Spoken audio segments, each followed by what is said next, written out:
Alrighty, well, welcome everyone. I'm thrilled to welcome Chris Haynes, the new director of CAPS, Purdue Counseling and Psychological Services, to our meeting tonight. Chris has held several leadership positions in a clinical mental health field, including those at Iowa State University, University of Cincinnati, and University of Central Florida. He has also provided direct patient care for more than a decade at various schools and hospitals. Chris earned a bachelor's degree in psychology from Indiana University Bloomington, a master's in counseling from University of New Hampshire, Durham, and a doctorate in counseling psychology, also from Indiana. Haynes is an active member of the American Psychological Association, American College Counseling Association, Association for University and College Counseling Center Directors, and many other organizations. Well, Chris, we do forgive you for being from Bloomington, but we're so grateful that you were able to join us tonight, and we're really excited to hear what you have to share with us. Absolutely. Well, thank you very, very much for the introduction. And I appreciate the recognition of IU, and I appreciate that. I've grown accustomed to that. So no, I'm very excited to be here. Thank you so much for the opportunity to come and present to this important group. And I appreciate the opportunity to come back, because I originally had been scheduled for fall, and I know I was out sick, so I so much apologize for that. And I'm happy we can still connect. Even though it's virtually, we're still able to connect and have a dialogue. So as I was introduced, I've been here, I think 5-6 months, but very much love it here. We have a great team at CAPS. I'm very excited to kind of share where we're at, our plans, our vision, some of the specific services and resources, and also talk about utilization. We've seen significant increase in terms of students seeking care.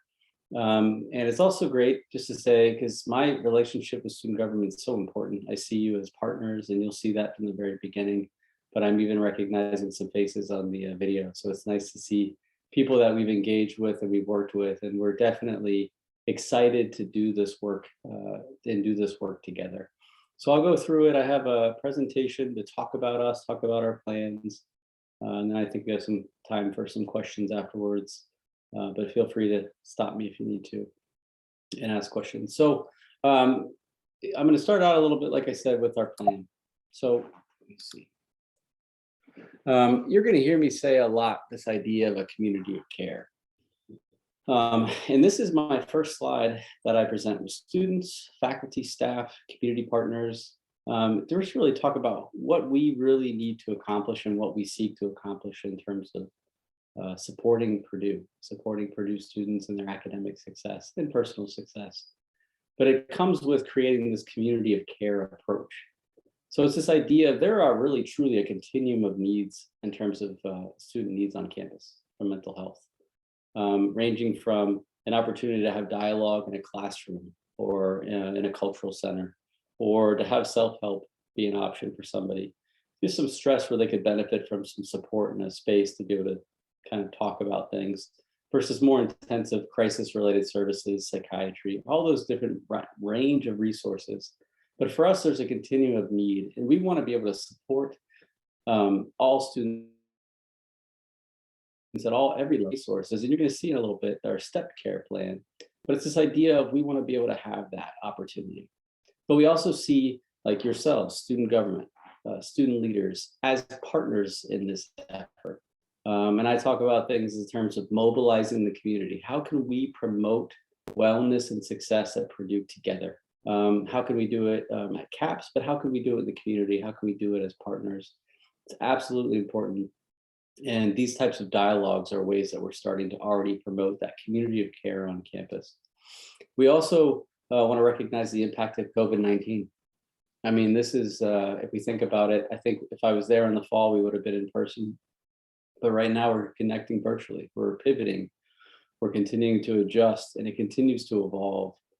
And that has had an impact on us, as well as recent and continued acts of racial and xenophobic violence.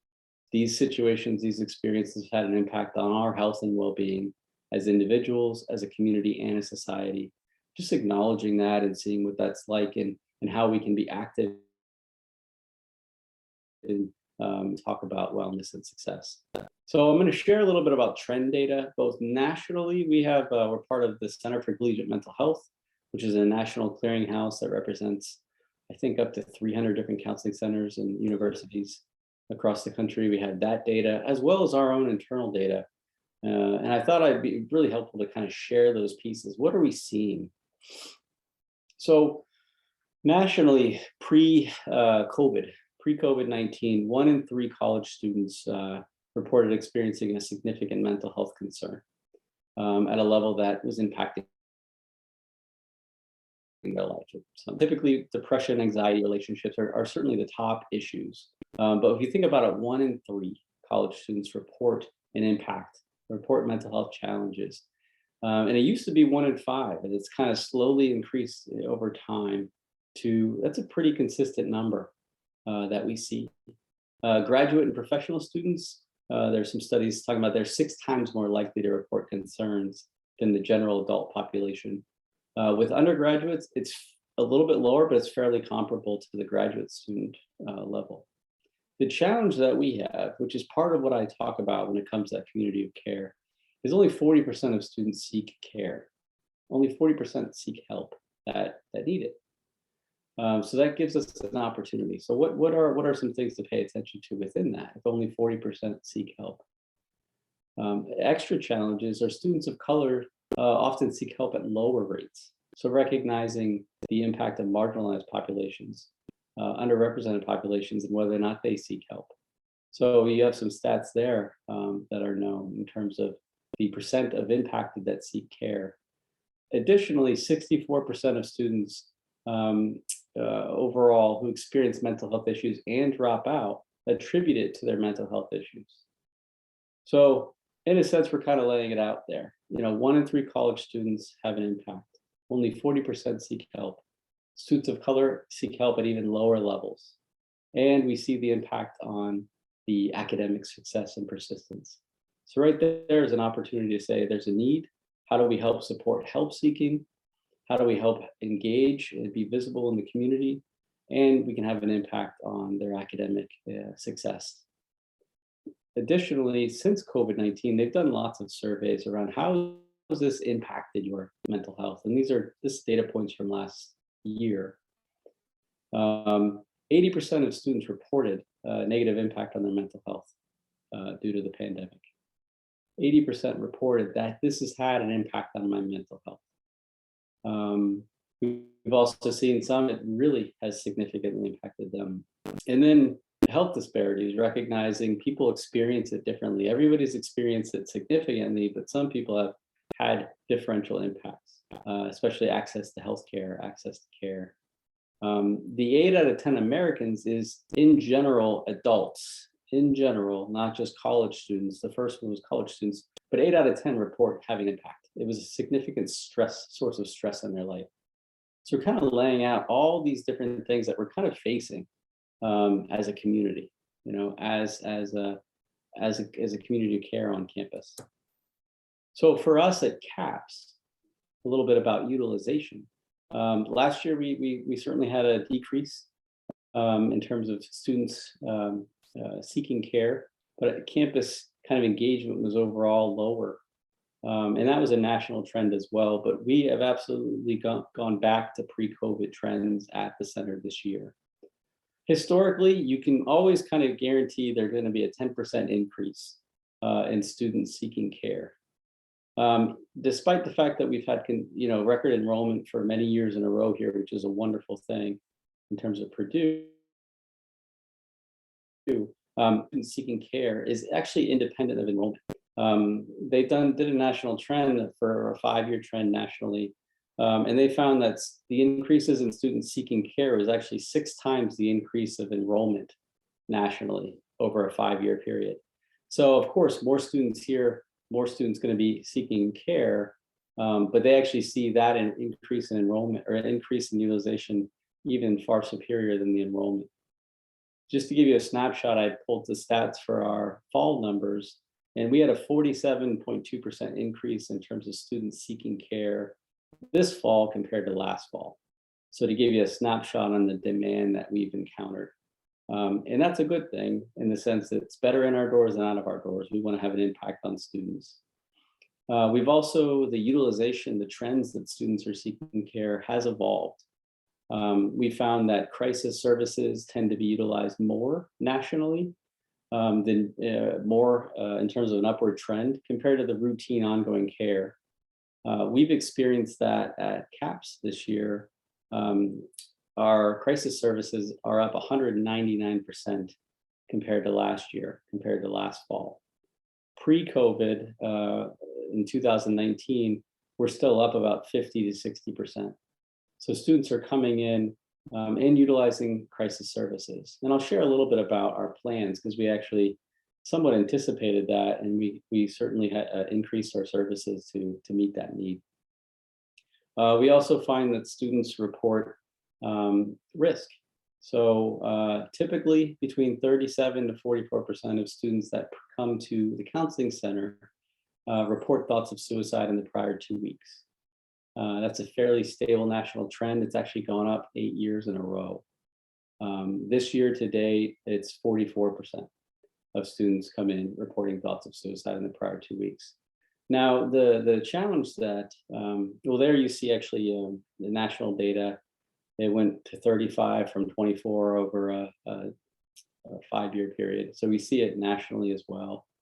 But last summer, they did, CDC did an assessment, a survey of adults. And 24% of adults reported thoughts of suicide on a national survey through the CDC in the prior 2 weeks. The baseline number for that is 10%. So it went up to 24% during the pandemic. So I bring these up as examples of these are things that we kind of anticipated. This is what was increasing out there in the community. And we're certainly seeing that. But we can have an impact as well. Like I said, we're seeing a lot of students, we're seeing students in crisis, and we can have an impact on this when we see them. It's also the idea of other, as we shared, we're less likely to seek help, but also they report greater rates of feeling overwhelmed and isolated on campus. So as I'll talk a little bit about what a community of care is, it's recognizing that there is a gap in service, there are differential impacts and access, and thinking about how we kind of engage the community and be visible in the community.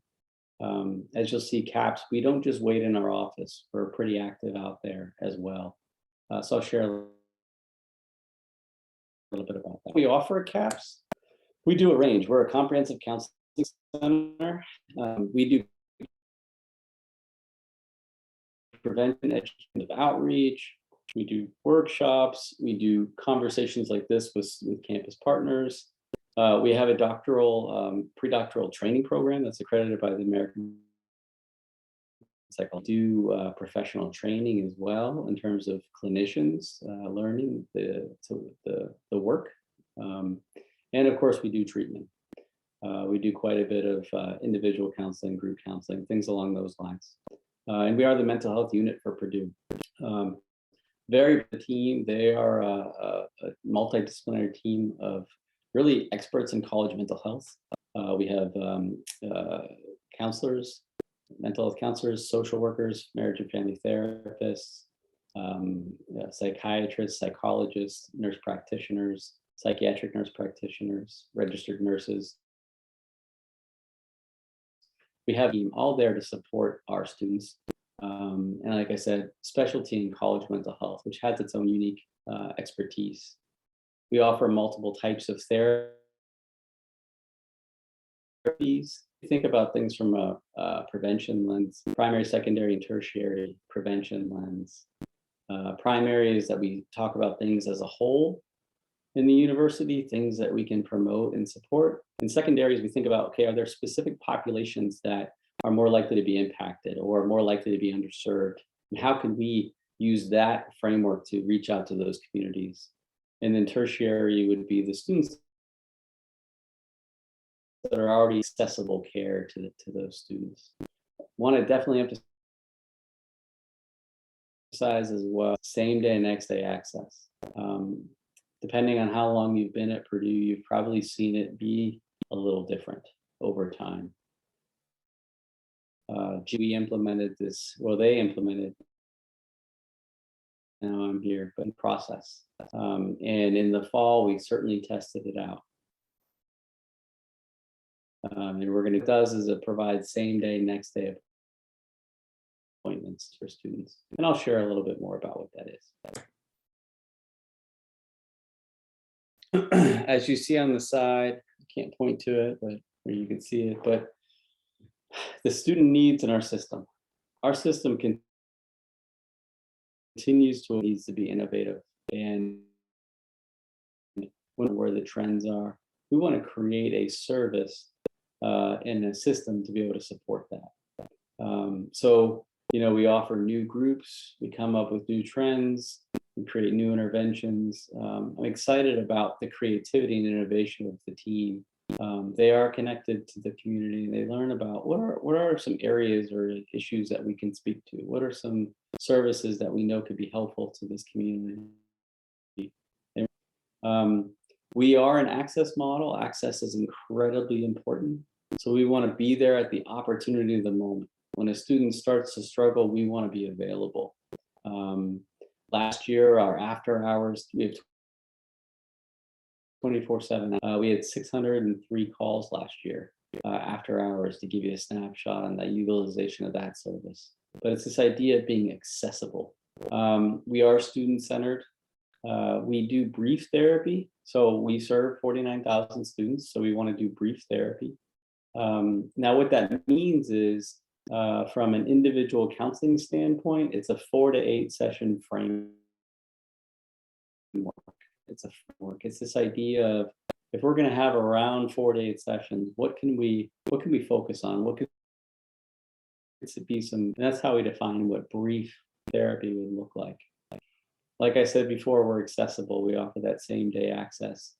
If you think about the entire clinical team and our available hours of our team, 40%, usually it's 30 to 40, but for us, it's about 40% of that time is dedicated to access. Access meaning the brief phone calls, the crisis services, or the intake appointments. So it gives you an idea of the amount of time that we have to dedicate to be able to meet that need, that upfront need.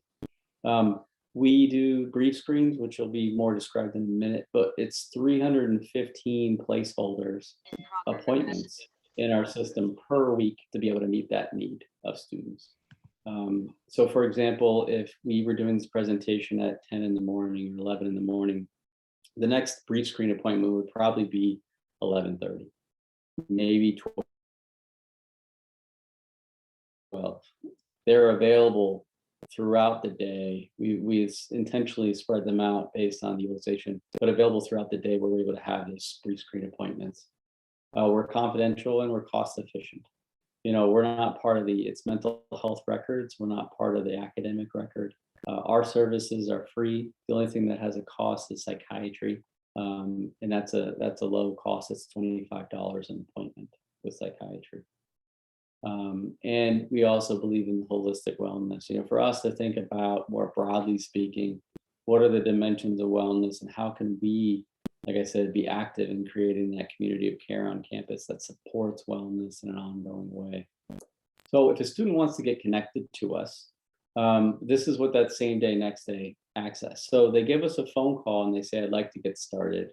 We set them up with a phone call, which is with a provider, one of the CAPS clinicians. It's about a 20-minute phone call where they're able to get support, have an opportunity to share their concerns, and they're like, based on this, here's the next steps. And they get a clinical recommendation and they get connected to a next step, whether it's an appointment with a provider, wide range of things, but it really has to do with kind of their goals, the level of severity, and what our best recommendations are to support them. And like I said there, we match the services to the needs. But that all occurs during that initial contact, which really is about welcoming the student into the system, giving them that support, like I said, and then talking about what are some ideas about next steps for us. We offer a range of services. You really want to match them to that. Groups can be incredibly powerful for certain concerns with certain people, or maybe an individual counseling is more effective or more recommended, or maybe it's our care management team. or workshops, we just really think about what could we best do to support this student. So this is our step care model is. So when a student walks to the door, we're thinking about, okay, what can we best service can we best support the student with? In order to really effectively promote that community of care and really meet the continuum of needs on campus, we intentionally build out all these different levels to be able to give as many options as we can to these students. So on the very bottom left is the self-help options. We have WellTrack, which is an app on your phone, self-help.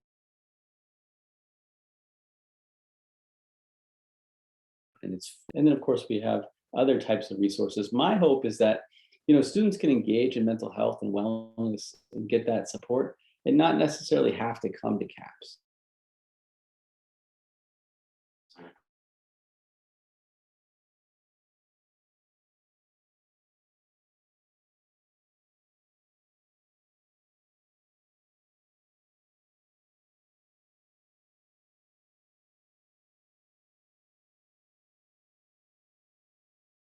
So we're really thinking about how do we broadly build out all these different opportunities for students to benefit from what we provide. And as you can see, we have the self-help, the community-based prevention, then we have the brief face-to-face support. We do sleep hygiene and medication education classes. We do workshops. And then of course we have groups, individual therapy, as well as referral support, care management team. And the care management team is a team of skilled licensed social workers that provide support for students at the most level of need, whether they're going into a hospital, coming out of a hospital, maybe they're going through a real significant time and they need that real intensive ongoing support. So we have a team dedicated just to support those students and those concerns. But my hope is that we can really tailor our support for these students. Just to give you a snapshot on what CAPS looks like on campus. So community conversations. We do those on a weekly basis in all the cultural centers. We do them in some of the academic departments. We do them in some of these different locations on campus. And it's an opportunity for us to get out in the community, engage in students around topics of mental health without having them necessarily have to be clients. They can absolutely come in and connect with us. But we know that if we're out there and we're visible, we can promote some wellness in the community. The middle one, I think is the only one that we created. The other ones are created by cultural centers. But I just wanted to give you a snapshot on how these are advertised. We have liaisons. We have individuals that go out in these spaces and are part, communicate, really engage in this community, talk about the needs in these areas, and really bring their expertise out there in an ongoing way. So these are just a snapshot of some of those examples. Some of the groups and workshops we're offering, these are just some quick examples of them. But we offer such a wide range. Usually it can be focused on identity, it can be focused on the concern, or it can be focused on just interpersonal process and relationships. But we know that we really build out our groups program 2 or 3 years ago, I think 2019, we served over 1,000 students in our group services. But we have ones for graduate students, we have one for undergraduate, we have them for undergraduate students, international students. We have a power-based trauma group that we offer on a weekly basis, or all these groups are weekly. We offer that trauma group specifically on campus as well as a partnership with CARE. These are the different types of groups that we offer and opportunities. We have a grief group, trans and gender, non-binary group. So just as you can see, Black student group, a range of these things, because we know these are the concerns, these are areas, these are populations that we want to be able to provide that support for. One of the things I forgot to mention with CAPS on campus, we have 26 active liaisonships on campus. And what liaisonships means is that there's a partner on campus, whether it's staff, faculty, we engage in regular ongoing relationships, collaborations with let's talk about how we can run a workshop or know about these concerns. Let's create this visibility in that community. We have them in all the residence halls as well. So that's just part of our overall model. WellTrack. This is something that is incredibly helpful. It's easily accessible. There's the QR link. You can click on it. It's free. This is something that is available to students. And as you can see, it covers a wide range of topics. My hope for this is not only can you utilize it if you need some support, but you can give it to a student, give it to a friend. Hey, do you know this is something that's available? I talk about it with faculty and staff and advisors. Can you give this to your students when they talk about feeling stressed, when they talk about, hey, I'm just navigating the semester? Equip them with some of this resources. Let them know that this is available. And this is good self-help support for a wide variety of concerns. So if you were to ask me a little bit about, Chris, what's your vision when we think about CAPS going forward? I want to build capacity to serve. We're going to continue to look about, hey, the demand is there. It's an amazing university. We want to support we want to support student success in all its way at Purdue. And the demand is there, and we're going to continue to see more and more students, and that's a good thing. So we want to build that capacity to serve this population. We want to innovate. We got to continue to think about creative ways to connect with these students and support them, whether it's new groups or new technologies. And we also want to be responsive partners. Hopefully what you saw is that we are engaged as being partners in these efforts. I think I said community care at least 10 times by now, right? So that gives us a snapshot of how much we view it and value it. So a little bit about how to connect with us. This is the just recognition of the student life in Odos has such a wide range of resources to support students. And really, as it says on there, reach their fullest potential. We are a part of this community. We are part of this commitment to holistic wellness and accessible support. So I wanted to kind of point that out, because when students walk through our door, we're also thinking about, okay, what are some of our campus partners can be helpful with the students? We often refer and collaborate with campus partners in supports of students. So it gives you a snapshot of what are some of the other resources available. And then of course, students can call us. They call us to get connected. They can attend a workshop, WellTrack. And like I said, we have 24/7 access to support. Like I said, 603 calls last year to give you a snapshot on the use. And that's 24/7. So we have a Facebook, we have Instagram, we have a YouTube channel. Truly trying to get that information out to students. And I so appreciate the opportunity to come and present what we're doing, share a little bit about what we've been working with over fall, and our new model, our new way of talking about things, and then our vision going forward. And so excited to partner. Awesome. Thank you so much, Chris. That was a really insightful presentation. I definitely learned things about CAPS from that I didn't know previously. So thank you so much. And with that, we'll go ahead and open it up to senators with any questions. So just feel free to raise your hand. Garrett, I see you first. Go ahead. So I'm not majoring in anything that does math, so forgive me if this math is wrong. But so you said you have 315 brief screenings a week, right? And with that, I'm going to assume that's in between like 8 hours, 9 to 5, right? Yes. So like that's like 4 an hour, right? So I don't know how like working in a therapeutic environment works for that, but how are you able to balance that, especially with the staff? There's like 2 desk workers at CAPS overall, right? Well, the whole team provides the brief screens, all the clinicians. Okay. Okay. Okay. No, that will do it. Yeah. Okay. So each nice clinician has a certain, so if something doesn't add up, let's talk through it. I'm good for it. Each clinician has a certain number of clinical hours as part of their week. And 40% of the entire clinical time, like each person's time, is dedicated to access. So it's brief screens, crisis. I didn't say this, so thank you. I'm going to add this in to answer as we talk through it. I have 2 clinicians, therapists on duty at all times available to support students. So that's how we've been able to try to navigate that 199% increase. So we have 2 therapists at all times doing walk-ins for crisis, as well as we have those brief screens, 315 of them a week. And then we have initial consultations. We have urgent initial consultations. There's just a wide range of these appointments that we call access appointments. All right. Sounds great, Coach. Really appreciate everything you do. Absolutely. Thank you, Senator Price. Do any other senators have any questions? Senator Ferguson.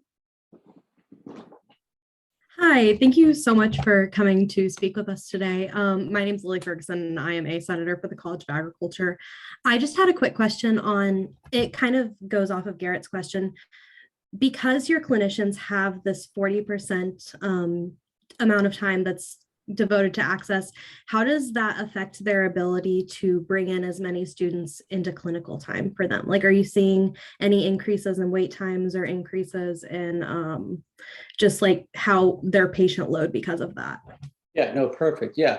And I guess when I say 40%, what I truly mean is 40% of the system. So some clinicians have more or less, depending on their specific role, but I just like to think about it as the big pie. Like, we need that much to be able to answer the door, to be able to be that space to get that support for students. So to help kind of talk through this a little bit is, we provide that initial access to students. And part of that initial phone call is to say, what are some things that you'd like to work on? What are some of those concerns? And then we get them connected to the appropriate level of care after that, which is that follow-up service. Some services we have to have immediately available, which is the crisis services.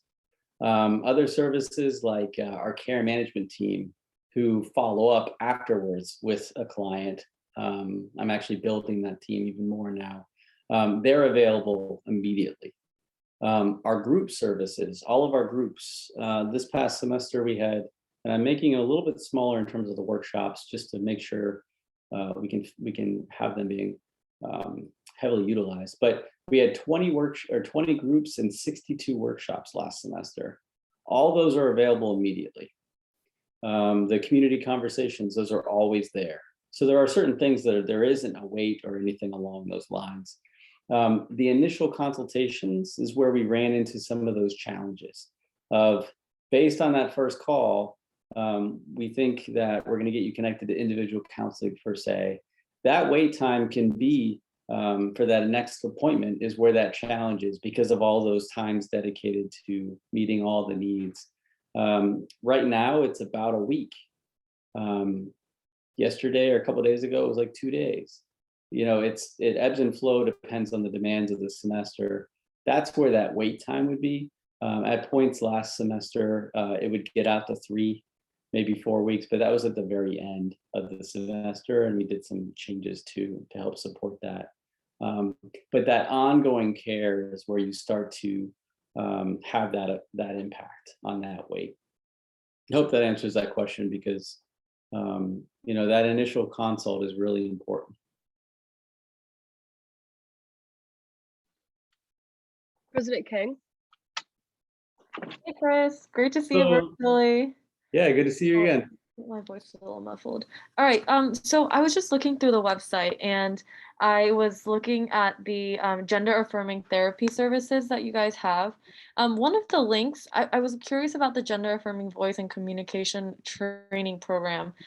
Fortunately, that link does not direct me to a page. I think the page is probably outdated, but could you speak a little bit more about that? I've never heard of that resource. Well, you know what, I can get it. If you tell me what that was specifically, I can get more information about it. What was it again? It's a training program, and on the website it says it's the gender affirming voice and communication training program. Okay. So one of the challenges, I would say quickly, is our website. We're going through a website rebranding. So there's a hidden website that is going to be launched. That's going to be a better, more easily navigating website. So I'm really excited about our opportunities. Yeah. We're currently going through a website project, so it will look different. So it's good to tell me when links aren't working, because clearly we wouldn't want that on there. I don't know the specifics of that specific training, but I can get that for you. Okay. Yeah. Wonderful. And just on that, so the website is really interesting because it helps address the needs of gender diversity and non-conforming students and transgender students. I know that last semester, one of our senators, Lynn Silver, had brought up hormone repair therapy, and that's a service that we did provide, but now we're not providing because of the clinician that does not no longer works there. And I know that oh, I'm sorry, this is with Push, but I was wondering what sort of parallel you guys have with Push when when they're offering, if a student is going through HRT, is that sort of like can that be a priority for CAPS to allow that student to go through a therapy session with one of the providers? Yeah, thank you for bringing up the question. Yeah, we are absolutely, so when it comes to the mental health standpoint, the HRT process, hormone replacement therapy, usually students, well, the way that that works from the WPATH requirements is that the student seeks care and we provide a clinical support for them to seek that treatment. Usually it's in the form of supportive therapy and a letter. We provide that. We're trained clinicians that provide that type of support for students. And we also have that weekly process / support group for transgender non-binary students. And we also provide community discussions at the LGBTQ Center. So those are topics and some areas that we definitely are strong advocates and support for students. Awesome. Yeah, when it comes to the medical standpoint, we're from the mental health standpoint, that's what we provide. That's good to know. Thank you. Yep, absolutely. Thank you, President Kang. I just have one more question, maybe kind of an obvious question, but in what ways can Purdue student government support CAPS? What kind of relationship, or what kind of work do you think that we could collaborate on together? Yeah. So one, thank you for the question. I love it. So I've always very much value and seen this as a huge, important relationship and collaboration. I was very active when I was at Iowa State as the director there. I was very active with the student government. One of the things that I really was excited about, one of the kind of the big impacts we had, is I had a health and wellness person I worked with student government there. And they presented to their peers, student government, a project that they wanted to have to fund. It was a self-help app. It was a self-help resource. And I was there just to stand there and provide support, but the student is the one that presented it to their peers and really advocated for it and got it passed in student government. And I was incredibly proud to help support them have a voice and have a reference, have somebody they could vet the idea through. But really it was the students supporting students. Like, this is something that we value, we want to have available. So that's just a snapshot of that relationship. To me, it's a strong collaboration. It's the idea that I want to be available. I see you as advocates, as champions, also provide feedback to me around, hey, these are the issues, these are the things that we're seeing. We used to call them fireside chats, but I did a bunch of those with student government at Iowa State. We just talk about what are the services, what are the trends, let's talk about it. So I'm gonna ask a question, because this is a question I like to ask. Do we know the best predictors about whether or not a student actually seeks counseling? So when we talked about only 40% overall seek care, do we know what the predictors are? If you were to say, here are the factors that I think that would help a student seek out mental health counseling, actually, follow through and go to counseling. Do we have a sense on what are the best predictors about whether or not somebody seeks help? So you didn't think I'd ask a question. Any guesses? I'd say you can throw it in the chat, but I can't see the chat right now. Go ahead, Eric. I would say one of those predictors are whether or not their friends would recommend that to them as an option. Exactly. I love it. So in the helps, they call it help seeking. Basically, it's theory of planned behavior, but it's peer social norms, perceived peer social norms. The other biggest predictor is attitudes around mental health. But when you ask me about how I hope the relationship would go and how we can kind of talk and promote, it involves those pieces, right? For strong student leaders to talk about mental health, to be able to say, this is something we want available to students. This is something that you deserve. We can talk about messaging and how we can kind of make sure we're connecting with students where they're at. But that peer social norms, that peer-to-peer opportunity is so powerful. So to me, it's those things. Those are the types of things. That's that culture, that collaboration that I hope to really create. And to be a space where I can hear, like I said, what's not going well or where are the concerns, and let's talk about how we can promote it. To give another example, we were planning it and it got, unfortunately, COVID made it not happen, but this was at Iowa State. But we worked together with student government, and you already have it in place here, actually, Mental Health Action Week. But how could CAPS collaborate with student government to do an activity? We were calling it Positively Stress-Free, where we had therapy dogs in a space to talk about mental health and bring in students. Of course, COVID makes everything complicated, but it was a shared event co-sponsored by student government and CAPS to be able to talk about mental health and be able to have that partnership. So I gave you a lot of examples, but that's how I hope to build a relationship. Yeah, for sure. I know I look forward to collaborating in the future. Do any senators have any other questions? Alrighty, with that, thank you again, Chris, for finding time in your busy schedule to meet with us. We really appreciate it. I know I learned a lot. And thank you again for coming to speak with us tonight. Absolutely. Thank you very much for the opportunity. It's nice to see everybody, and more than happy anytime. Thank you so much. Thank you.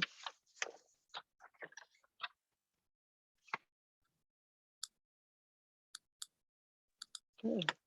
Alrighty, so I'll go ahead and get our PowerPoint up ready to go.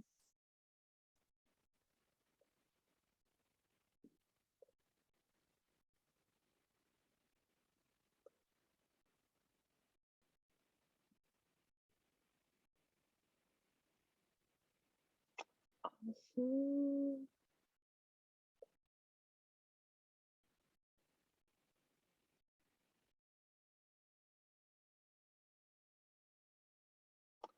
Alrighty, can you guys see that all right? Yep. Okay. At 7:45, I'll now call the meeting to order. First up, we'll get started with introductions. If you're a visitor, please just unmute yourself and state your reason for being here. My name's Joshua Satterfield, and I'm filling in for Andrew Escunas.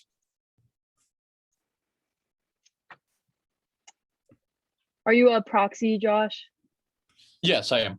Okay, cool. Sorry, I didn't know the official name for it. So bad. No, you're fine. Do we have any other visitors? Hi, I'm Youngyeon Kim, and serving as a proxy for Senator Thomas. Okay.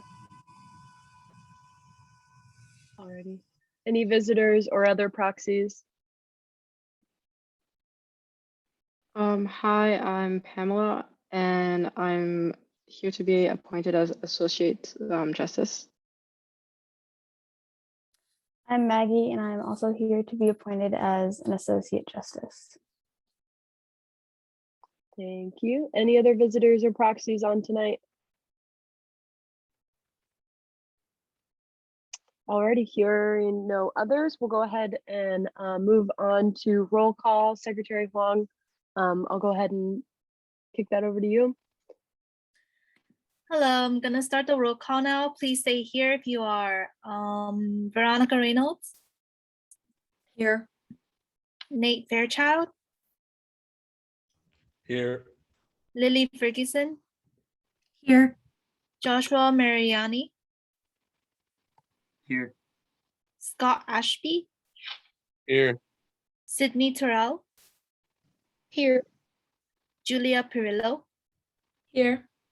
Carly Fridlin. Here. Mason Merkel. Here. Hadley Knaus. Here. Evan Chris. Here. Eleanor Dodonna. Here. Cameron Bridges. Here. Garrett Price. Here. Mohammed Buftas. Michael Brown. Here. Andrew Askonis. Proxy here. Adam Fishner. Here. Matthew Thomas. Oh, sorry. It was proxied. Lynn Silver. Iana de Guzman. Here. Divya Knitter. She's excused. Okay. Ishida Kirana. Here. Sophie Brown. Here. And Matthew Stockler. Matthew Stockler. Here. Okay, thank you.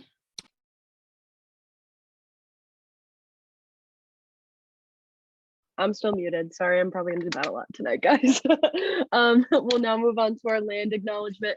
Purdue student government acknowledges the traditional homelands of the indigenous people which Purdue University is built upon. We honor and appreciate the Potawatomi, Delaware, Miami, and Shawnee people who are the original indigenous caretakers of this land. Now we'll move into our pledge of purpose. You don't have to unmute yourself for this, it's okay.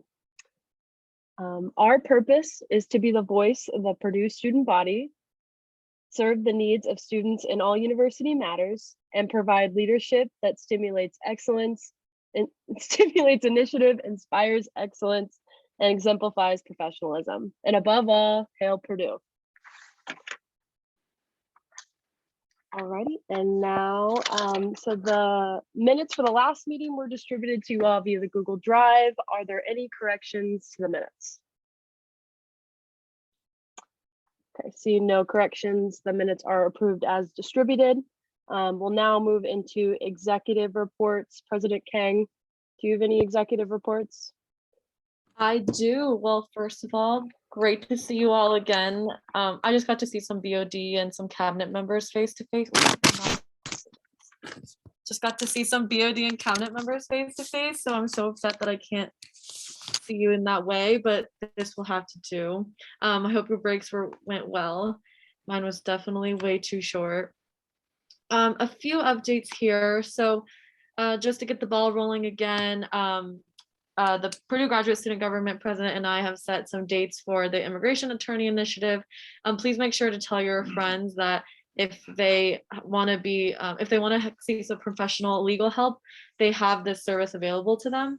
And we will get all the links and the sign-up links for the individual consultations and the links to the general session, general information sessions in our Instagram bio in the link tree as soon as possible. For MLK Day is coming up next week. We do have off, but the ACE Campus Food Pantry is doing a food drive. They have a few locations. Purdue Student Government has a location as well at the Purdue Graduate Student Center, which is by, if you know where like the Exponent is, or Fuel Coffee, or like all those restaurants, kind of like Another Broken Egg. It's sort of by there. So if you have some food, canned food that maybe you have left over that you don't think you're gonna eat, drop it off on January 19th from 2 to 3 p.m. There's like a big truck with polka dots on it, so you won't miss it. Two more things. So Olivia and I, after reading Mitch Daniels' open letter, we had decided to send him a letter to just kind of express not just our sentiments, but also the sentiments of the whole student body. We were seeing a lot on social media in response to a specific section called Where Are All the Men? And we haven't received a response yet, but we just wanted to let you all know also as student leaders, because you all must have seen the same responses, that Olivia and I just felt a need to respond to him as the second all-female ticket in Purdue student government. This was something that has really shaken a lot of alumni and current students who identify as female. So just know that we have asked to see some sort of like clear the air a little bit, we really have the most access to Mitch Daniels right now out of maybe within the organization, and especially within the school. So we'll see where that goes, but just know that that has been on our radar. And last but not least, COVID. So it's really, really bad right now, as we see. It almost feels like we were all asked to come back here, and then we all kind of like were positive in this general area, which is really scary. So please make good choices. Go out with your friends, but be careful. Maybe wear a mask when you're out when you can. There are masks where they have straws where you can put straws through your mask. So just take all the precautions necessary, because I really don't want to see Slack messages of you guys saying that you tested positive. So take care of yourselves and make sure to take care of your other friends too. Call them out if they're not being as careful. So those are all of my updates. Thanks, Liv. Great to see you guys. Awesome. Shannon, you stole like half of mine, so I'll keep mine pretty brief. I sent you guys an email, I believe end of last week, talking about office hours. So if you haven't submitted the Google form with your office hours for this upcoming semester, please do that. We're going to go ahead and get those started with on Monday, so this coming week. I'm also looking at rescheduling our YWCA Day of Service. That could also help everyone check off their community service duty for Senate duties. And I'm looking on doing that either the first or second weekend of February. So I'm going to touch base with my contact there, and I'll get all that information to you guys. And then I know tonight I threw a Slack poll there so we could kind of decide what we wanted to do for this meeting. And really that was just out of the insanely high positivity rate that we see on campus right now. But moving forward, we'll kind of discuss some options. I really want to be in person as much as possible, but I also want to make sure, we're as safe as possible. Everyone feels comfortable. You don't feel like, if you don't feel safe, if you come to Senate, that's the last thing I want. So we're going to discuss some kind of hybrid options, and just really think about being in person as much as possible moving forward after this meeting. I think that's all for me. Vince, any executive reports? Yo,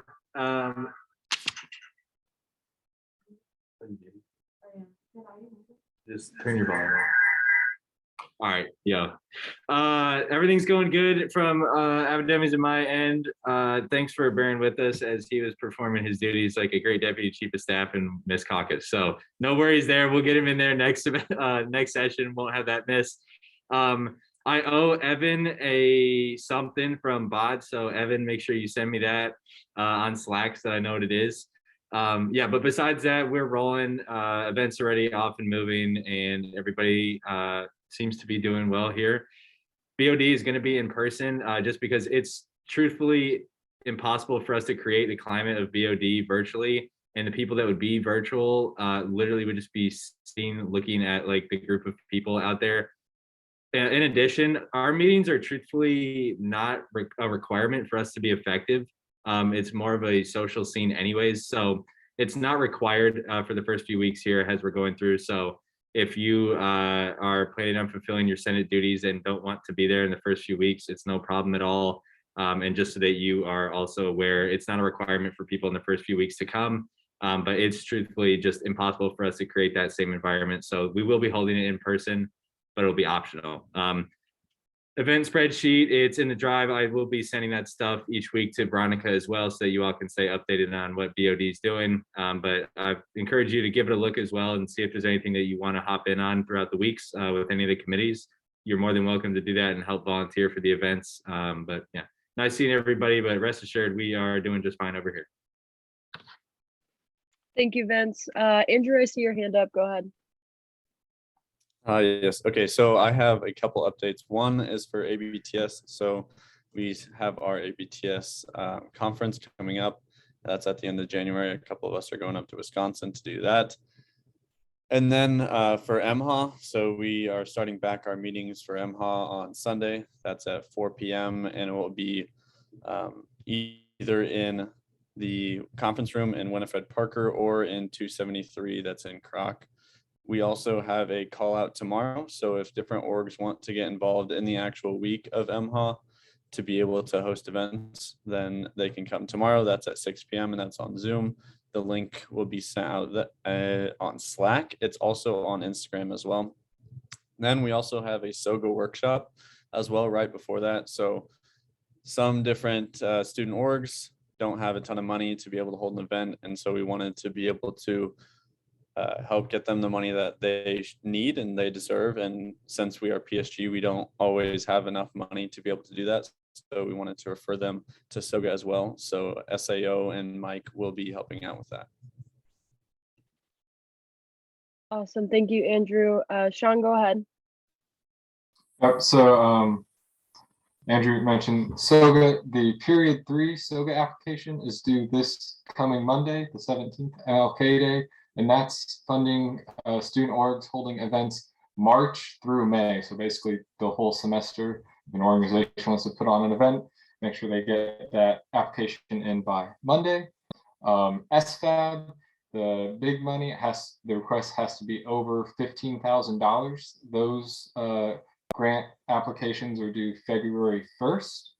And those are for student organizations, as well as if you just have an initiative that you want to see on campus that costs more than $15,000. You can request for that. Also wanted to remind the senators that each college, as well as each committee, has money allocated to them in the budget. Please think about what you can do this semester to use those funds so that they don't go unspent. Thank you, Sean. Pro Temp Reynolds, go ahead. Thank you. Sorry, guys. First meeting, we all have something to say. Mine are just quick and senators know it already. I sent 2 links in the Slack. One is to office hours. My goal is that by the end of the day, everyone fills that out. So look at that after this meeting to fill your office hours and put in the link, and those should start soon. And then also your Senate duties. Obviously haven't completed any yet, but I did set up the spreadsheet, and that's also in the drive. And just look ahead. I think I'm going to try a new way of doing soft deadlines for everything, not hard deadlines, but like maybe we can all work together and doing things throughout the semester that it can encourage us to interact with the student body more as the semester goes on, not only in the last month. And then lastly, I'm going to be working on social event ideas soon. So just keep up looking in Slack and you'll see some messages from me soon. And just a comment really quick. If you filled out the office hours form I sent, don't worry about it. I'll input it into the spreadsheet for you. So don't worry about inputting it twice. Alrighty, Eric, go ahead. Hey guys, I just want to reiterate real fast. I just want to make a call to everyone real quick. You are welcome to join our first session of traffic court next week if you would like. To be honest with you, court is probably going to be easier than ever to attend these first few weeks because we've been instructed to go entirely virtual, at least for the first couple of sessions here. And not just that, we just got a lot of cases and I anticipate having full dockets these next few weeks. So if any of you are interested in what our process looks like, what goes on in a trial, you are welcome to attend. Just let me know beforehand and I'll make sure you get the Zoom link. That's it for me. Thank you, Eric. Any other executive reports? Alrighty, seeing none, we'll move into committee reports. IA. Yeah, IA is working on finishing up the legislation that we were working on last semester and should have to you guys, if not next Senate session, the one after that, as well as just trying to find a steady time to meet this semester. Thanks, Senator Ferguson. FA. Yes, so FA has already had the chance to meet the semester and look over some of the legislation that we're going to see tonight, which is awesome. We're still moving ahead with the financial guidelines. Hopefully have a working document in the next week on that, sort of then we continue some conversations with both cabinet as well as our advisors to figure out what are the next steps and changes that need to be made there. And then we're still going ahead with the PhD small grant program and drumming up more support for that and hopefully having our first review session of this semester on next Monday. So that's what FA is currently doing. Thank you, Senator Dodona. CSRA. All of our projects for this semester are going to be continued from last semester. So we're going to get started working on those once we find a time to meet. And I sent out a when to meet. So we should have our first meeting sometime next week. Awesome. Sounds good. UAA. UAA has really nothing to report at this time other than we're just going to find a time to meet. Cool beans. Sounds good. Any ad hoc committees that'd like to report?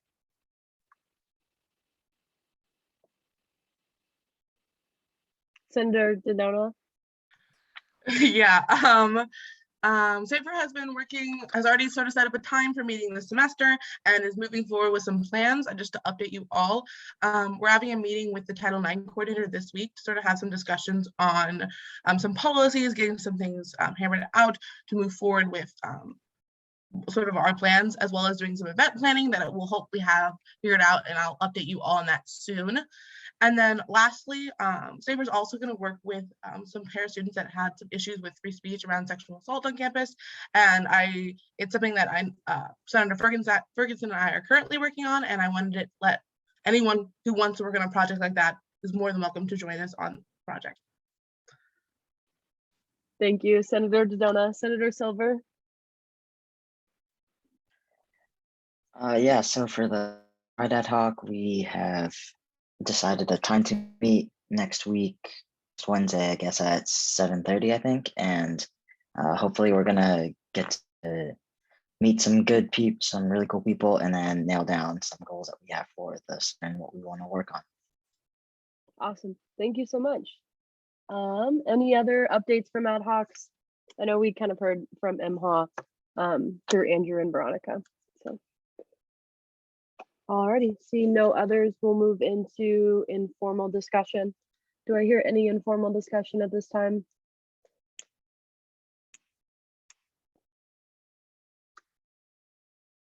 President Kang? Yeah, I just remembered something. So last semester I started a Google like sheet. No, it was a Google Doc that I made you guys sign up for like a time if your committee is having a meeting, or if you guys want to have a meeting in this room, the room that's open to all of you guys from 9 a.m. to 9 p.m. I'm gonna shoot that in our chat right now. So please fill that out, because I want to make sure that there's no overlap. And I know that some of our committees and meetings have been moving online, but still letting you guys know that that room is still an option for you at any time during the day until 9 p.m. So I'll shoot the link again. So please fill that out when you guys can. Thanks. Thank you, President Kang. Do I hear any other informal discussion? Okay, seeing none, we'll move on to old business. Do I hear any old business at this time? Seeing none, we'll move on to new business. Do I hear any new business? Pro Temp Reynolds? Okay, so be patient with me, but I motion to suspend the rules to adjust the agenda to add Bill 2155. Second. Okay, it has been probably moved and seconded to suspend the rules of this meeting. This is not amendable, not debatable, and requires a 2/3 majority vote. So we'll go ahead. I have, let me drop. Okay, the Google Sheets is now in the chat, and if you guys could go to just the one open column on the right. So I'll just suspend the rules. It's next to Bill 2154. So if you could just go ahead and put your vote in there, in that column.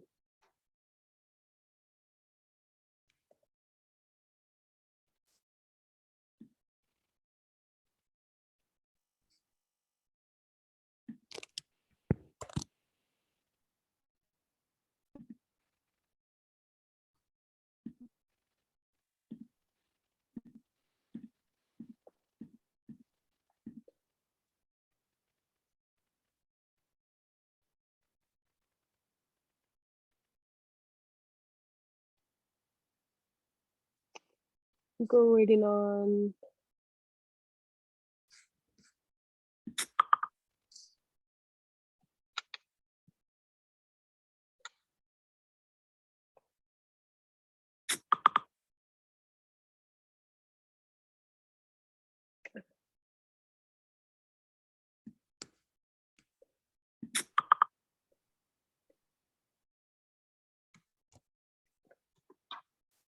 Okay.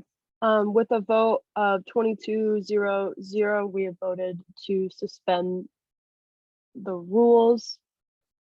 Do I hear any other new business at this time? Motion to bring up Bill 2155. Second. It's been properly moved and seconded to bring up Bill 2155. There we go. 1 second. Okay, the reallocation of the 2021-2022 budget. This is amendable and debatable and requires a majority vote. And with that, I'll go ahead and toss it over to Sean to just explain what this bill encompasses. Yeah, so this book is just to kind of this bill is just kind of keep the books up to date. And if Vince and Shannon want to add anything, they can. But BOD has been very active. Several events, as Vince told you.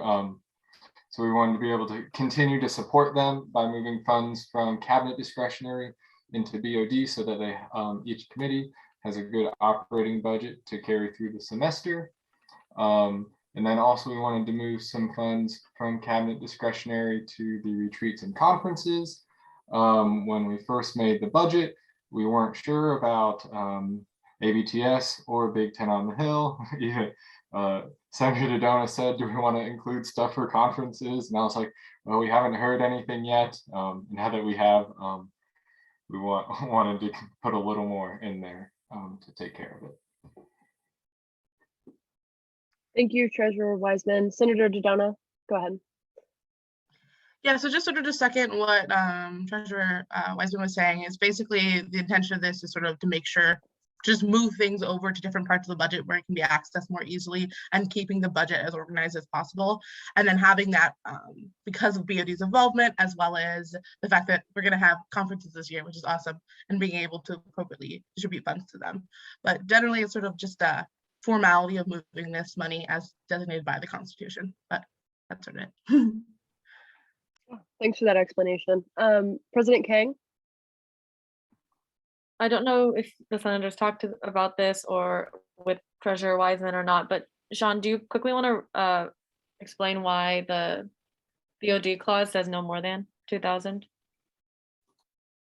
Yeah, I can touch on that. So each committee last semester spent a different amount of money.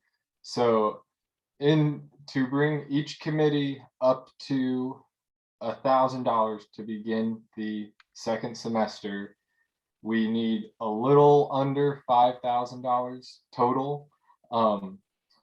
So 3,000 from cabinet discretionary, then it says up to 2,000 to give, well, one, to make it a nice round number in the bill, because I like that. But then just give a little wiggle room in case there's some, I think we're up to date on stuff from last semester, but in case anything pops up, there's a little wiggle room so that every committee can be at the same level to begin the semester.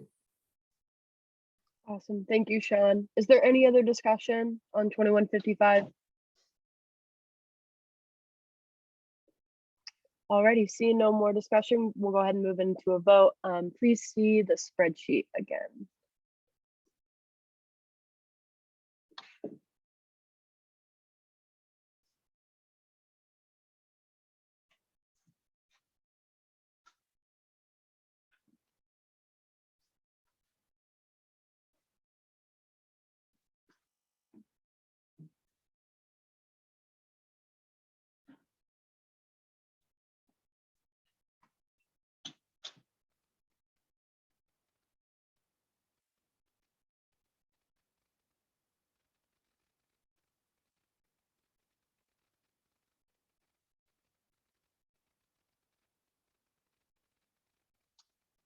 Senator Bridges, Senator Thomas's proxy.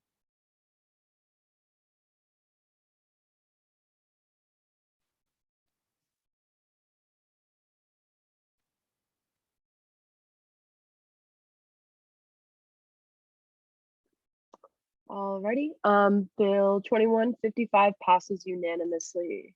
Congrats. Go back to the screen share.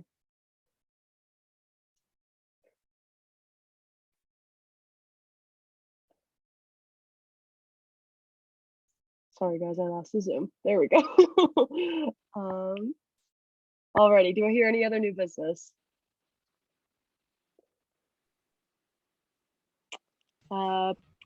Parliamentarian Fairchild, do you have any comments? Yeah, just to come in, since we did suspend the rules technically for that to happen, if we wanted to continue with normal mode of operation and to keep it less confusing, I would ask that one of the senators just motion to call for the orders of the day. Those are kind of the magic words to get us back into pure parliamentary rule. Okay, Senator Terrell. I motion to call to rule the order of the day or something. Sorry, I really butchered that. It was one sentence, but Nate says it's okay. Yay. Okay. Do we need to second it or anything? Or are we good to go? It's good to go. I mean, we can play ball now, I guess. Okay. Thank you, Nate. Do I hear any other new business at this time?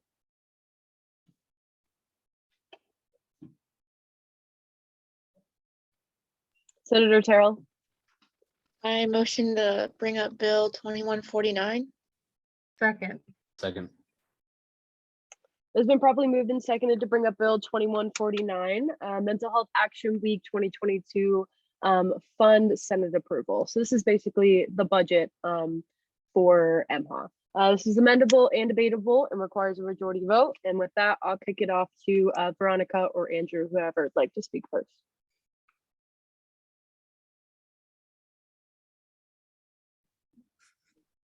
Well, Andrew, you can hop in whenever, but I sent this link in the chat, which is the one thing about being convenient that we're virtual, because if anyone needs to look at that, that is the MHA budget that we have itemized so far. If this gets approved, things that we would spend this money on, if that would help anyone. So we are taking this money from the cabinet discretionary with approval from the rest of cabinet to use it for MHA efforts, like a speaker, buying resource cards. Hopefully we're gonna outsource some things like getting money for the bandanas and marketing, but we still need to pay for venues over speaker, things like that, that you can see in the itemized budget.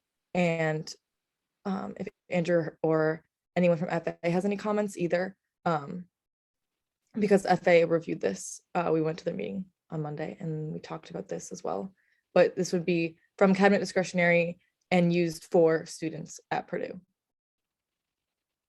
Awesome. Thank you, Pro Temp Reynolds. Any other discussion? Any comments from FA? Senator Dodonna. Yes, so FA had a chance to review this, and our main problem at the time was not having an itemized budget, but now we have that, and it makes perfect sense sort of where that money is going, especially in the context of how MHA has been run in the past. But yeah, FA had no problem with this bill as is. Awesome. Any other discussion?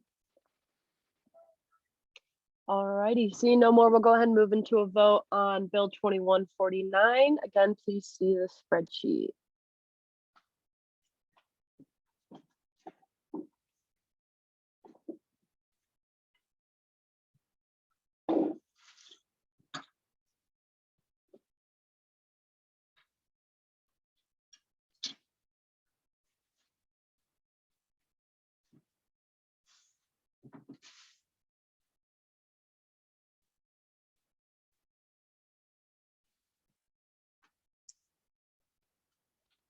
I think we're just waiting on Senator Perello.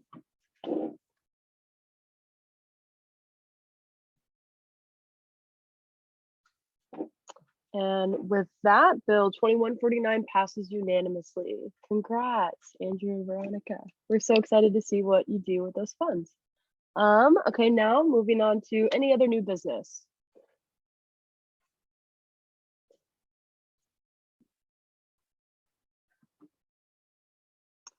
Senator Terrell. I motion to bring up Bill 2150. Second. There's been improperly motioned and seconded to bring up Bill 2150. Yeah, Actually, okay, sorry, shouldn't have Can you like make a bring that motion to up. table it? Yeah, so the chair will entertain a motion to lay the bill on the table. Those are the correct term. Senator Dodona, would you like to do the honors? I motion to lay Bill 2150 on the table. Second. It's been properly moved and seconded to bring 2150 to the table. This is not amendable, not debatable, and requires a majority vote. Is there any discussion? Okay, we'll go. Discussion because it's not debatable. Oh wait, there is no discussion. Thank you, Senator Ashby. Attaboy, way to pay attention. We're gonna go ahead and attempt to take this vote by voice acclamation, which may be a little bit chaotic on Zoom. So all those in favor, please unmute yourself and say aye. Aye. Aye. Aye. All those opposed, same sign. Any abstentions? Okay, with that, we successfully moved Bill 2150 to the table, and we'll be bringing it back up at the next meeting. Do I hear any other new business? Senator Terrell? Very tentatively, motion to bring Bill 2151. Second. Second, there we go. Okay. Sorry, I completely lost my train of thought. It's been properly moved and seconded to bring up resolution 2151, which I think is supposed to be a bill. I just typed resolution on the PowerPoint. Sorry. Cabinet appointment of the co-executive director of sustainability, Hannah Gruber. Like I said, this is amendable and debatable and requires a majority vote. Shannon or Vince, would you like to go ahead and discuss first on this one? Yeah, so Hannah Gruber has been serving on the sustainability semester committee since last semester. We decided that with the removal of Sam, that Hannah would be the best to put in this position. She did an excellent job with the summit among other events, and she's always followed up sustainability. She's actually in another sustainability organization called Boiler Green Initiative, and she is it BGI? Yeah, but the Boiler Green Initiative, and also knows a lot about sustainability at Purdue. So I'm really excited to have her on board. And Vince shares the same sentiments. Him and I discussed on who would be the best person to be the new co-executive director for sustainability. And we both were like, it's an obvious choice. It's Hannah. So that's how we feel about Hannah, but please direct all of your questions to her. And yeah.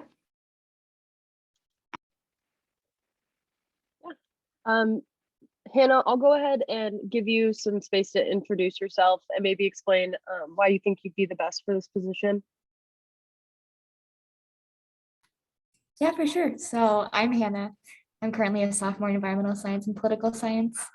I think I'm qualified for this position because I'm involved across campus in various sustainability organizations. I work for the Office of Sustainability, and I really have a passion for connecting students with sustainability movements. And I think being executive director would just be a great opportunity to help elevate their individual voices to a more, I guess, governing body, so they can better pitch their ideas and gain outreach from the administration to bring sustainability to the forefront of our university. Awesome. Thank you, Hannah. Senator Chris, go ahead. All right. So you had to choose between either every time you get into a car, you have to fight a chicken to the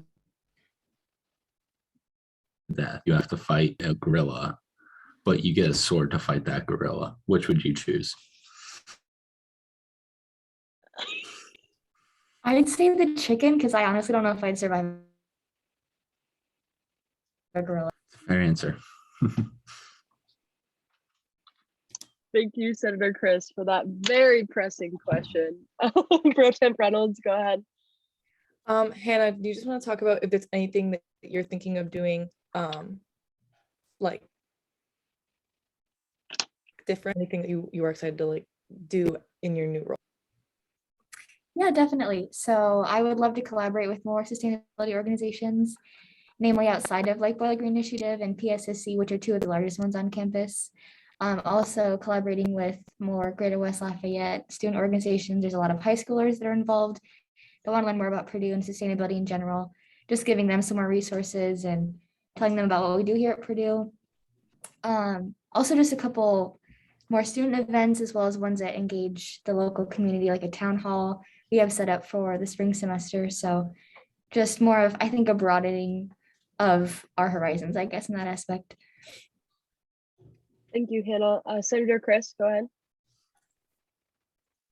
All right, so this is a question for Vince. I just more of a comment, really.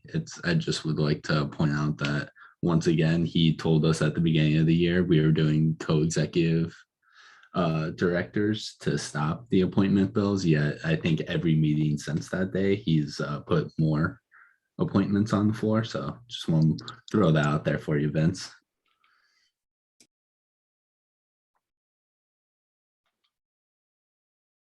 Do we have any other discussion? Any other questions?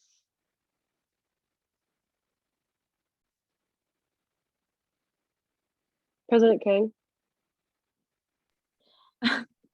Evan, thank you for that comment.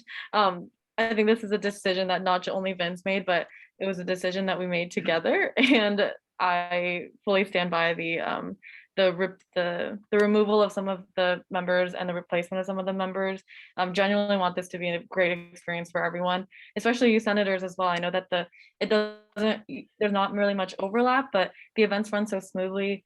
The better members that we have hosting and with those meetings, and also creating a really positive culture for all of our other directors as well. So this is not it is kind of funny, it is comical at this point to see a bill like this, but to me, in my eyes, I see this as us enhancing the culture that we're creating within PSG, and the culture around this whole campus is how I see it. So I hope we can all take it in that manner, but I think Evan, you were more acknowledging maybe the comical nature of it. So thank you, President. Don't worry, there will be one next session too. We got to get a couple more people in here. We got a few spots open, so you'll be seeing another one. Thanks for your patience. Any other discussion on 2151?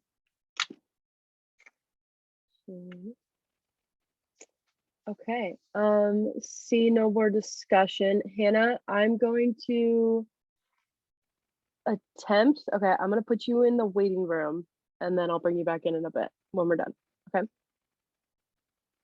Alrighty. So with that, we'll go ahead and vote on 2151. And again, please see the spreadsheet.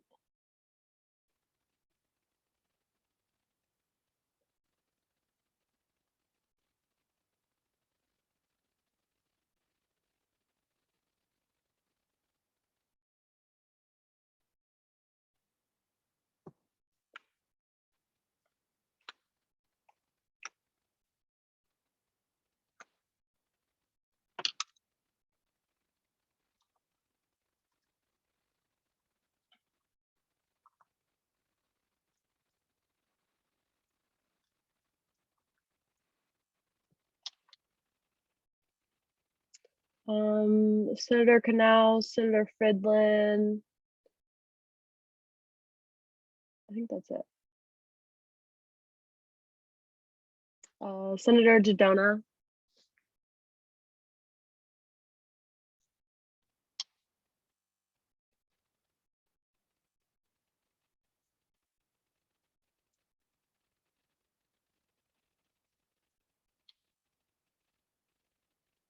Alrighty.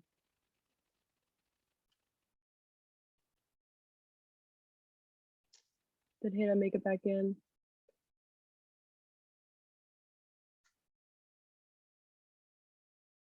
she is back in. Okay, awesome. Bill 2151 passed unanimously. Congratulations, Hannah. Do I hear any other new business?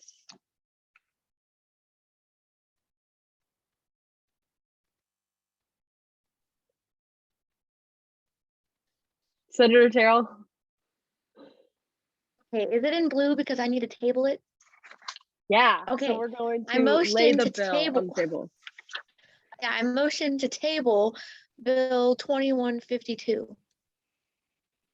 Second. Second. Okay, so it's been probably moved and seconded to lay Bill 2152 on the table. It's not amendable, not debatable, and requires a majority vote. Again, we're going to attempt to take this vote by voice acclamation. All those in favor, please say aye. Aye. Aye. So enthusiastic tonight, guys. All those opposed, same sign. Any abstentions? Okay. Bill 2152 has successfully been laid on the table, and we'll pick that back up again in the next meeting. Thank you again for the flexibility with that. I believe Ethan has COVID, so thank you for just being flexible there and just showing grace. Any other new business?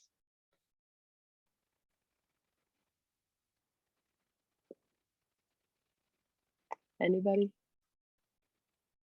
Senator Terrell. I motion to bring up Bill 2153. Second. Second.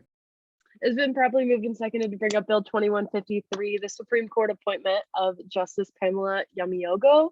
This is amendable and debatable and requires a majority vote. I'll go ahead and kick it over to Eric. Hey guys, I just want to say that Pamela's done an exceptional job on the court so far. She was one of the clerks that I hired on at the start of the year, and I knew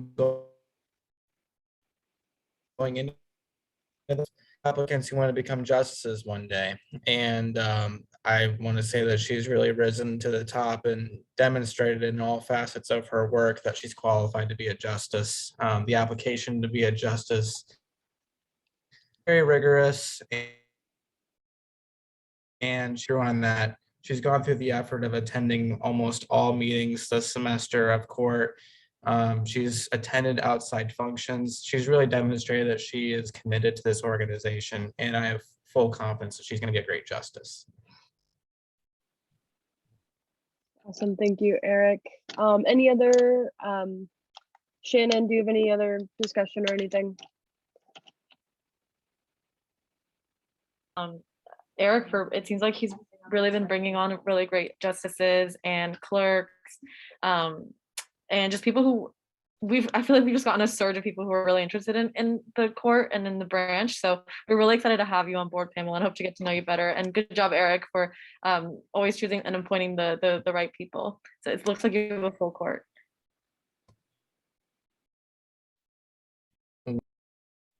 Yeah. With that, Pamela, I'll go ahead and let you introduce yourself. Maybe share a little bit about your involvements and why you think you're the best for this position.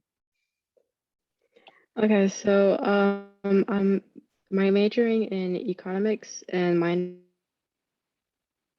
in classical studies, and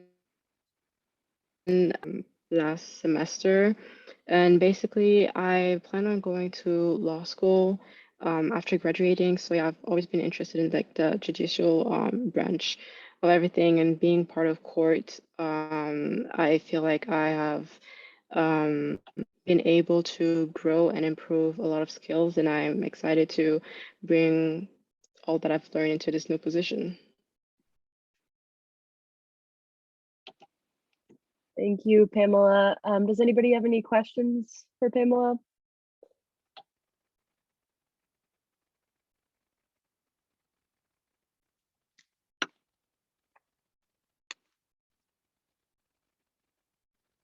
Alrighty, seeing none.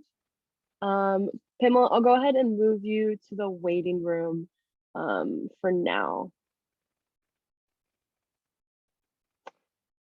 Alrighty, and everyone can go ahead and vote on 2153.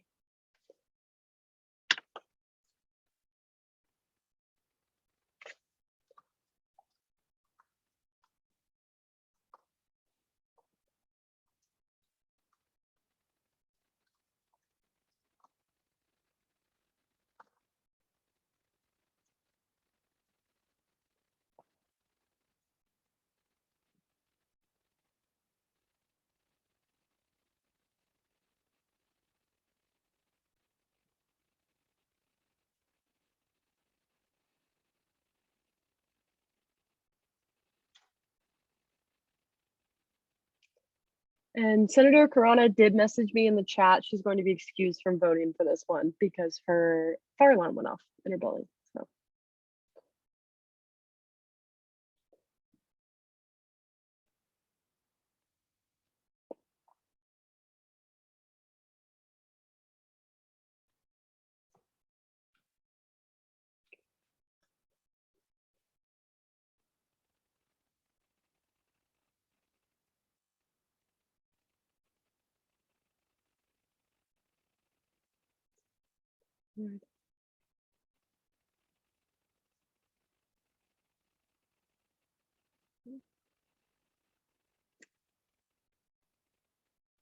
Pamela, are you back in with us?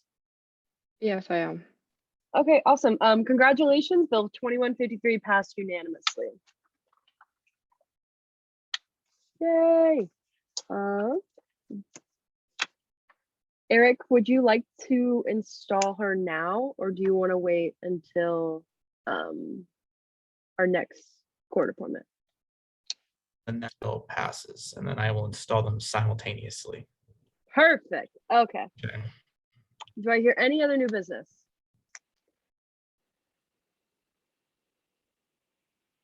Senator de Guzman? Motion to bring up Bill 2154. Second. It has been properly moved and seconded to bring up Bill 2154, the Supreme Court appointment of Justice Margaret Kanya. This is amendable and debatable and requires a majority vote. Eric, I'll go ahead and kick it over to you as well. Cool deal, thanks. Maggie's done a great job, just as well as Pamela has.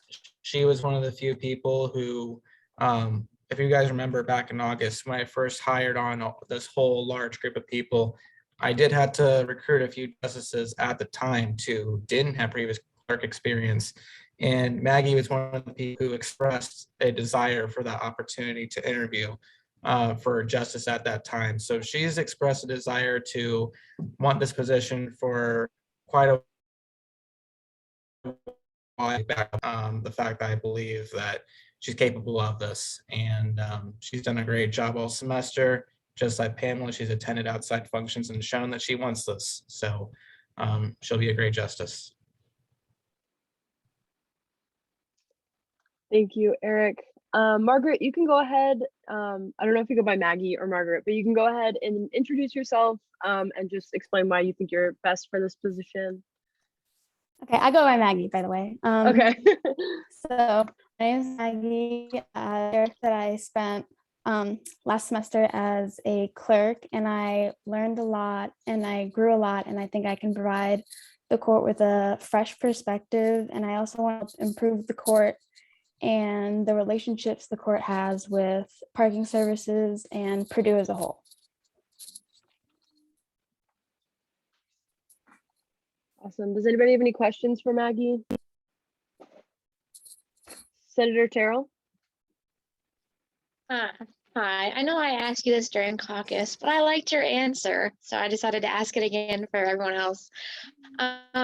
What do you think you'll bring to the table as a justice? Like, why do you want to serve on the, the court?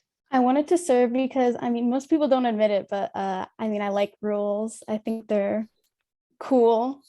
So I think having someone who likes rules, being a part of the court can be a good thing and help improve the relationship with the parking services. Thank you, Maggie. Do I hear any other questions? Senator Chris? All right, so would you rather fight 10 duck-sized horses or one horse-sized duck? Ducks are scary, so I'm going to say no to the big duck and yes to the small horses. I think I could win that battle.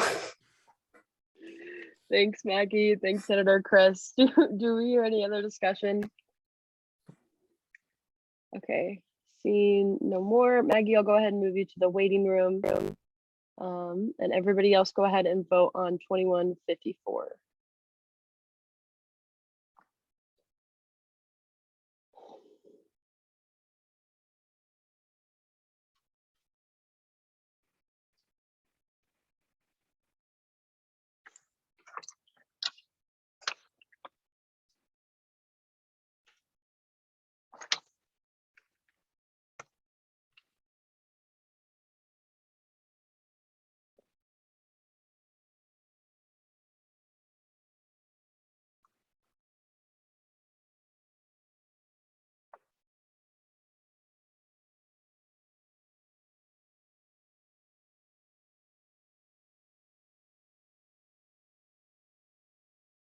Alrighty, I think that's everyone.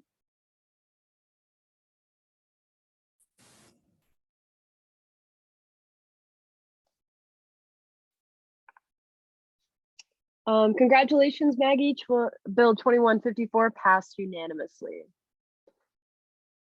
Woo. Alrighty, Eric, would you like to go ahead and install both of our justices? And also, I'm going to admit my big L for the evening. I completely spaced installing our new College of Agriculture Senator Josh. I literally have it written here in bold letters and I forgot about it. So we'll have him installed after our new justices as well.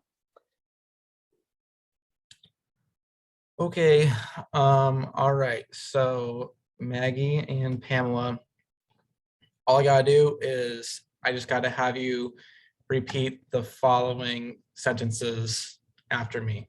I'm swearing you in, so just repeat after me. You guys can say the same thing simultaneously. You don't have to take turns. So, all right, so here we go.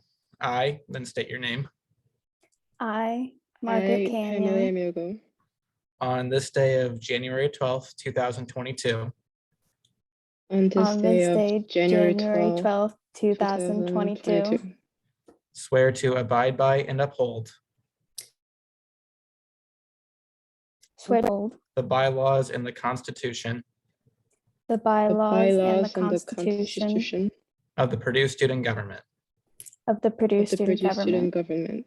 I swear I I swear swear to conduct all judicial business to to conduct all judicial business business with just and ethical intent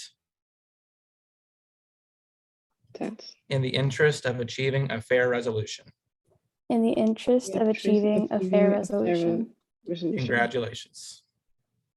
Thank you. Yay, congrats guys. Now moving on to our new Senator Josh. Josh was also a Senate Associate Member, so he's not new to Senate. He's been with us before and we're really excited that he will be officially taking a spot as a Senator.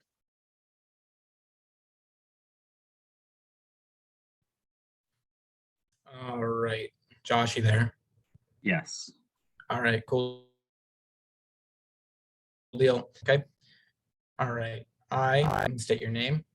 I, Josh Mariani, On this day of January 12th, 2022, on this day of January 12th, 2022, swear to abide by and uphold swear to abide by and uphold the Constitution and the bylaws the Constitution and the bylaws of the Purdue Student Government. of the Purdue Student Government. I swear to conduct I swear to conduct all legislative business all legislative business with the utmost integrity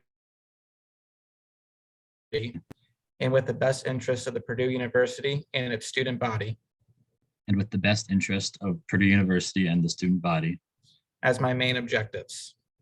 as my main objectives. Congratulations. Thank you. Congrats, Josh. Thank you so much, Eric. Do I hear any other new business at this time? Alrighty, seeing none, we'll move into announcements. Do I hear any announcements?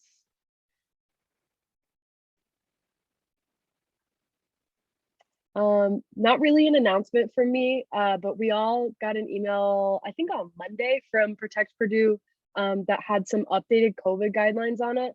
I really encourage you all to look through them. A lot of them were different than how Purdue went about COVID last semester. A lot of things are different. So please take a look at that and get familiar with those. Any other announcements? Senator Ferguson? Yeah, if just to my IAA members, my fellow IAA members, if you could take a look in our Slack channel, I sent another when to meet for another meeting time so we can hopefully find something with our discombobulated schedules. But please fill that out and let me know if you guys have any issues. Thank you. Pro Temp Reynolds? If I need to talk to you after this meeting, you know who you are. We'll figure it out. all the chairs and Proxy Satterfield. And then also I put a message in the Slack a few days ago about pursuing the student athlete absence policy. Just going back to that research from I think last year. And a few people have liked it. So if you want to work on that with me, like the message or react to the message on Slack, it's in the Everyone channel. And also I want to just say this first meeting that as people are writing new legislation, put it in the Everyone channel, because I had a few BOD members react, so it doesn't have to be in Senate. Senators have to write it, but just wanted to, I said I thought that was really nice, so just want to let everyone know that. Thank you, Pro Temp Reynolds. Just to echo Martia's comments in the chat, she said, please be cautious when having food at events these next couple of weeks. If you need to talk through alternatives or strategies, please let her know. And she dropped her email in the chat as well. Do I hear any other announcements?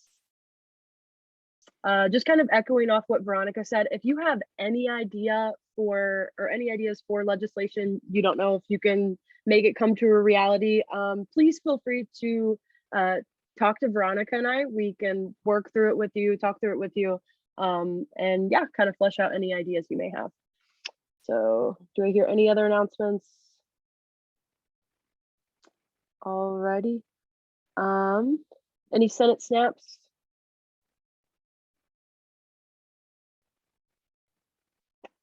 Senator Brown. Sorry about that. I guess it's clapping as well. I'm sorry if I get this wrong, but Senator Stockler, I think it was over break, got accepted into an internship for the Indiana State Senate. So that's really cool that like he's going past what is just happening in school. So I'm sorry if I got that wrong. Please correct me if I did, Senator Stockler. But right. Yeah, congrats. Congrats, Matt. That's so awesome. Is it for the summer or the spring? It's right now. Yeah, at the Indiana State Senate. That's so exciting. Congrats. Thank you. Awesome. Any other Senate snaps? Senator Price. I'm gonna give snaps to Veronica. So she's the executive director of the Boys Support Network. That's a new group that she's been working on. I'm one of the group leaders for it, and it's awesome. Like the programming we've had so far is amazing, and I don't know how she does it. So just snaps for that. That's awesome. So Thank you, Garrett. Thank you. I'll see you tomorrow. Thanks. Veronica, you're a superstar. Senator Merkel. I'd like to give snaps to Senator Crease for keeping it light as always. Thanks, Senator Merkel. Thank you, Senator Chris, as well. Senator Terrell. I have two. Giving myself a snap for literally bringing up every bill tonight, except for like one. Don't know if y'all's buttons were broken or what, but it was like in class and you have that prolonged awkward silence. And then you're lucky I didn't just unmute and start talking because I don't do well with prolonged silence. But so I gave myself a snap. Second snap actually goes to the IA committee though. You guys would not believe the schedules that we have. Like for classes, I have never seen a group with a more unmatchable schedule in my entire life. So now I think we're gonna end up meeting on Saturdays, and no one wants that. It's a Saturday, but we're gonna do it because it's the only day we can. So snaps to them because this is a whole mess, but it's a mess we're doing together. Four people that we can't get to meet together. I told you my schedule, it's okay, it's basically my fault. My schedule is terrible, but I haven't been kicked out yet, so like God bless, you know what I'm saying? Thank you, Senator Terrell. I definitely appreciate you bringing up bills tonight, so thank you. I also want to give Senate snaps to our two new justices and our new senator. We're so excited for you to join the PSG fam. Any other snaps? I was just giving a snaps to Hannah Gruber. Wait, hold on. But yeah, snaps to Hannah Gruber. There she is. Ta-da! Any other snaps? Alrighty, seeing no more, the chair would recognize a motion to adjourn.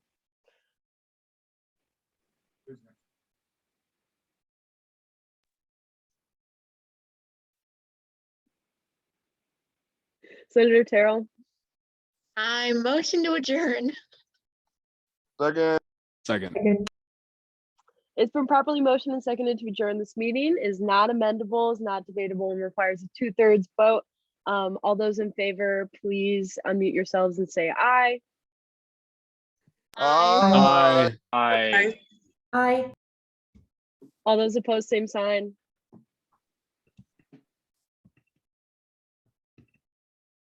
Any abstentions? Okay, the meeting is now adjourned. Thank you. Evan, where were you? Oh, I'll be there next meeting. Alrighty, I'm gonna go